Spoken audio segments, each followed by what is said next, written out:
Tim Hurd, and I want to talk to you about the course where we're looking at setting up will writing, or adding will writing, or more accurately estate planning, to your accountancy practice.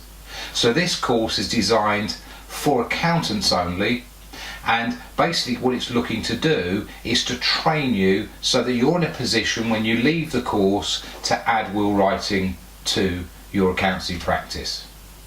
So the first thing we'll do is we'll cover on the course all the technical information that you'll need. And the other thing that I need to say is that after the course there are a number of support mechanisms that we can give you. So on the course you will know everything that you need to know, but then we will offer support packages afterwards. So one of the questions we're asked is, well, why add will writing to your practice? Well, in this day and age where things are changing so quickly, where people can now do their accounts online, what companies are looking at is a more holistic approach. How can we build for the future? And of course will writing sits very nicely in that pocket for you.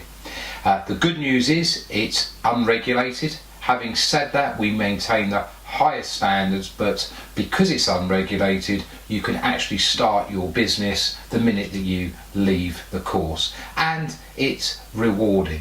Because we do estate packages, we train you how to do the wills, trusts and LPAs, then you can charge anything between £800 and £2,000 for each client. So it is rewarding. So we look forward to seeing you on the course. My name's Tim Hurd from the Business School of Will Writing.